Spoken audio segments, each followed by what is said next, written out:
আজকে চলে এসেছি অ্যানিমিয়ার থার্ড পার্ট নিয়ে, যেখানে আমি বোঝাতে চলেছি laboratory approach to evaluation of anaemia. অর্থাৎ কোনো পেশেন্টের যদি অ্যানিমিয়া হয়ে থাকে, সে পেশেন্টের কোন অ্যানিমিয়া হয়েছে সেইটা বোঝার জন্য যে ল্যাবরেটরি টেস্টগুলো করা হয় সেগুলো এখানে বুঝবো। তো চলো শুরু করি। সর্বপ্রথম ধরো তুমি একটা কোনো প্রাইমারি হেলথ সেক্টরে কাজ করছো, যেখানে হয়তো অত ডক্টরের অ্যাভেলেবেল নেই বা হয়তো অত স্টাফ নেই, সেখানে সব কিছু তোমাকেই করতে হবে।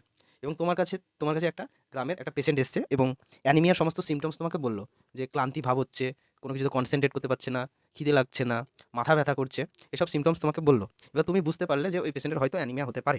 তো তখন তুমি কী করলে, পেশেন্টের কাছ থেকে ব্লাড কালেক্ট করলে এবং ব্লাড কালেকশন করার পর তার সিবিসি রিপোর্ট তৈরি করলে, অর্থাৎ রেড সেল ইন্ডাইসেস তোমাকে এভালুয়েট করতে হবে। ওকে, যেখানে আমাকে এমসিভি, এমসিএইচ এবং এমসিএইচসি এই তিনটে দেখতে হবে। এছাড়াও তুমি সেলের কোনো অ্যাবনর্মালিটি, কোনো শেপের অ্যাবনর্মালিটি আছে কিনা সেটা দেখার জন্য তুমি একটা পেরিফেরাল স্মেয়ার তৈরি করে নিলে যাতে তুমি মাইক্রোস্কোপে দেখতে পারো কোনো রকম শেপের অ্যাবনর্মালিটি আছে কিনা। এবার তুমি যখন রেড সেল ইন্ডাইসেস এভালুয়েট করবে, তখন তুমি তিনটে জিনিস দেখতে হবে। সিবিসি রিপোর্টে তুমি তিনটে জিনিস দেখতে হবে। সর্বপ্রথম দেখতে হবে যে হিমোগ্লোবিন কম আছে কিনা। হিমোগ্লোবিন যদি কম থাকে তাহলে শিওর অ্যানিমিয়া হয়েছে। এবার তোমাকে দেখতে হবে এমসিবির দিকে। এমসিবি তিনটে জিনিস হতে পারে। এমসিবি নর্মাল রেঞ্জ আগে বলেছি 80 থেকে 100 ফেমটোলিটার, যেটা হচ্ছে এমসিবির নর্মাল রেঞ্জ। ঠিক আছে, এবার 80 থেকে যদি কম থাকে সেটা হচ্ছে মাইক্রোসাইটিক, যেটা আগের দিন আমি বলেছি, মরফোলজিক্যাল ক্লাসিফিকেশন। আর যদি এমসিবি নর্মাল থাকে, অর্থাৎ 80 থেকে 100-র মধ্যেই থাকে, সেটা হচ্ছে নর্মোসাইটিক। আর যদি এমসিবি 100 থেকে বেশি থাকে সেটা হচ্ছে ম্যাক্রোসাইটিক। ওকে, এই তিনটে জিনিস আমরা দেখতে পাবো, এই তিনটের মধ্যে যেমন একটা দেখতে পাবো। এবার ধরো তুমি দেখতে পেলে যে এমসিভি নর্মালের থেকে কম আছে, অর্থাৎ কি লেস দ্যান 80 ফেমটোলিটার। তাহলে সবার আগে তোমাকে যেটা করতে হবে, যখনই দেখবে যে এমসিবি লেস দ্যান 80 ফেমটোলিটার, সবার আগে তুমি করবে আয়রন স্টাডি। অর্থাৎ ব্লাডের আয়রনের যত সব টেস্ট আছে সেগুলো তোমাকে করতে হবে। কী কী টেস্ট আছে? একটা হচ্ছে সিরাম এফি লেভেল চেক করতে হবে, আয়রন লেভেল চেক করতে হবে, টিআইবিসি চেক করতে হবে, আর সিরাম ফেরিটিন লেভেল চেক করতে হবে। ফেরিটিন কি? ফেরিটিন হচ্ছে স্টোরেজ ফর্ম অফ আয়রন। আয়রনের স্টোরেজ ফর্মকে আমরা ফেরিটিন বলি।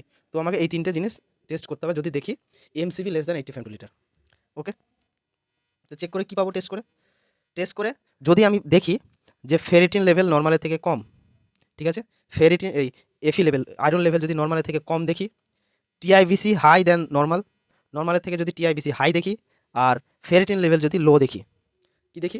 যদি এফি লেভেল লো থাকে, টিআইবিসি লেভেল হাই থাকে, টিআইবিসি হচ্ছে total iron binding capacity, total iron binding capacity, TIBC হচ্ছে টোটাল আয়রন বাইন্ডিং ক্যাপাসিটি। এবার আমি যদি দেখি এফি লেভেল কম হয়ে গেছে, টিআইবিসি হাই আছে এবং লো ফেরিটিনিন, তাহলে বুঝতে হবে যে ওই পেশেন্টের আয়রন ডেফিসিয়েন্সি অ্যানিমিয়া হয়েছে। ওকে, এইবার যদি তুমি দেখো low iron, normal or low TIBC, এখানে যেরকম হাই টিআইবিসি ছিল, এখানে normal or low TIBC or normal or high ferritin, সেক্ষেত্রে anaemia of chronic disease. Anaemia of chronic ডিজিজের ক্ষেত্রে কী হয়? Low iron, low or normal TIBC, normal or high ferritin, তাহলে কী হবে? Anaemia of chronic disease. এবার যদি দেখো আয়রন হাই হয়ে গেছে, টিআইবিসি এনি যে কোনো হতে পারে, নর্মাল হাই লো যে কোনো হতে পারে, আর নর্মাল আর হাই ফেরিটিন, এই তিনটে জিনিস যদি দেখো তাহলে দুটো জিনিস হতে পারে, দুটো কেস হতে পারে। কী কী? চলো দেখি।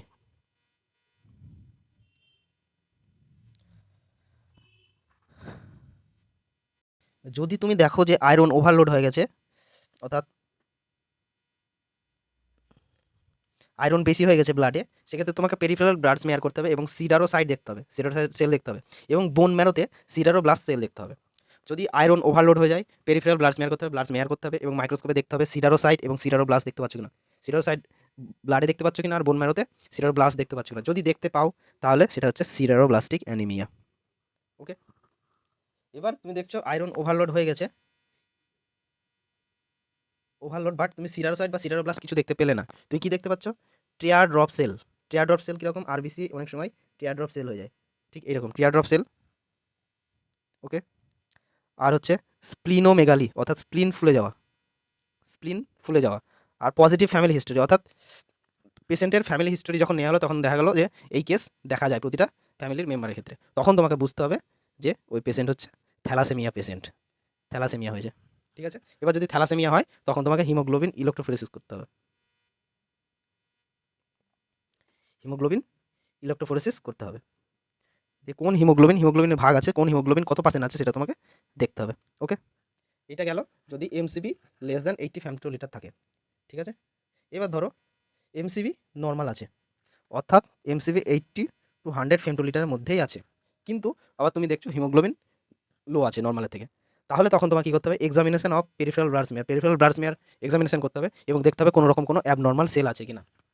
ঠিক আছে, যেরকম থ্যালাসেমিয়ার ক্ষেত্রে টিয়ার ড্রপ সেল দেখা যায়, এইভাবে অনেক অ্যানিমিয়া আছে তাদের ক্ষেত্রে আলাদা আলাদা শেপের সেল দেখা যায়, তার সেটা নিয়ে আমি আলাদা একটা ভিডিও, পরের ভিডিওটা এটা নিয়েই বানিয়ে দেবো।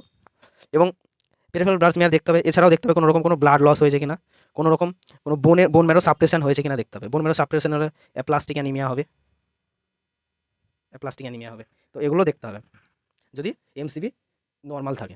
এবার ধরো এমসিবি কী হলো, এমসিবি যদি মোর দ্যান 100 ফেমটোলিটার, 100 ফেমটোলিটারের যদি বেশি থাকে, সেক্ষেত্রে আমাকে কী করতে হবে, যদি 100 ফেমটোলিটারের বেশি থাকে তাহলে ডিসপ্লাসিয়া আর সাইটোপেনিয়াসিস হয়েছে কিনা দেখতে হবে। ওকে, ডিসপ্লাসিয়া মানে কি, ডিসপ্লাসিয়া মানে হচ্ছে অ্যাবনর্মালি কোনো সেল বা টিস্যু বা অর্গান বাড়ছে কিনা এটা দেখতে হবে, অ্যাবনর্মালি কোনো টিস্যু বা সেল বা কোনো অর্গান বেড়ে যাচ্ছে কিনা এগুলো দেখতে হবে। যদি এগুলো দেখতে পাই তখন বুঝতে হবে সে পেশেন্টের মাইলোডিসপ্লাস্টিক ডিসঅর্ডার হয়েছে। এবার এটাও যদি আমি দেখতে না পাই তখন কি করতে হবে, তখন আমাকে serum B12 and folate level check করতে হবে। Serum B12, vitamin B12 and folate level, folate মানে হচ্ছে ভিটামিন B9 অ্যান্ড B12, এই দুটো, ফোলেট মানে ভিটামিন B9 আর B12। ওকে, এই দুটো টেস্ট আমাকে ভিটামিনের জন্য করতে হবে। আর মিথাইল ম্যালোনেট লেভেল চেক করতে হবে, হোমোসিস্টিন লেভেল চেক করতে হবে। আমাকে 4টে জিনিস চেক করতে হবে, কি, ফোলেট লেভেল বা ভিটামিন B9 লেভেল, আর serum B12 level, methyl malonate level আর হোমোসিস্টিন লেভেল, এই 4টে জিনিস চেক করতে হবে। কখন করতে হবে, যদি দেখি এমসিবি মোর দ্যান 100 ফেমটোলিটার আর এর মাইলোডিসপ্লাস্টিক সিন্ড্রোমও হয়নি, ডিজিজও হয়নি, তখন আমি কী করবো, serum B12 level, folate level, methyl malonate level আর হোমোসিস্টিন লেভেল, এই 4টে ব্লাড টেস্ট আমাকে করতে হবে। এবার কী দেখতে পাবো, চলো, যদি দেখি low vitamin B12 level, vitamin B12 level নর্মালের থেকে কমে গেছে, elevated methyl malonate level and elevated homocysteine level, vitamin B12 level কমে গেছে কিন্তু মিথাইল ম্যালোনেট লেভেল বেড়ে গেছে, হোমোসিস্টিন লেভেল বেড়ে গেছে, সেক্ষেত্রে কোন অ্যানিমিয়া হয়েছে, vitamin B12 deficiency, vitamin B12 deficiency হয়েছে। ভিটামিন B12 ডেফিসিয়েন্সির ক্ষেত্রে কী হবে, ভিটামিন B12 লেভেল কমে যাবে, elevated methyl malonate level and elevated homocysteine level. এবার যদি ফোলেট ডেফিসিয়েন্সি হয়, ফোলেট ডেফিসিয়েন্সি বা ভিটামিন B9 ডেফিসিয়েন্সির ক্ষেত্রে, B9 ডেফিসিয়েন্সির ক্ষেত্রে কী হবে, low folate level, normal methyl malonate level and elevated homocysteine level. Folate level কমে যাবে, মিথাইল ম্যালোনেট লেভেল নর্মাল থাকবে আর হোমোসিস্টিন লেভেল বেড়ে যাবে। ঠিক আছে, এই 3টে জিনিস হয়, তাহলে বুঝতে হবে যে ভিটামিন B9 ডেফিসিয়েন্সি হয়েছে। ওকে, এছাড়াও এগুলো যদি দেখতে না পাওয়া যায় তাহলে অন্য কী কী কেস হতে পারে, হতে পারে লিভার ডিজিজ, লিভার ডিজিজের কারণে অ্যানিমিয়া হয়েছে, হাইপোথাইরয়েডিজম হয়েছে, বা হয়তো কোনো ড্রাগস নিচ্ছে যে ড্রাগসের কারণে অ্যানিমিয়া দেখা গেছে। তো এটাই ছিল। পরবর্তী ভিডিও যেটা আসছে সেটা হচ্ছে আরবিসির বিভিন্ন শেপ, কোন অ্যানিমিয়ার ক্ষেত্রে কোন শেপের আরবিসি দেখা যায় সেটা নিয়ে একটা ভিডিও বানিয়ে দেবো।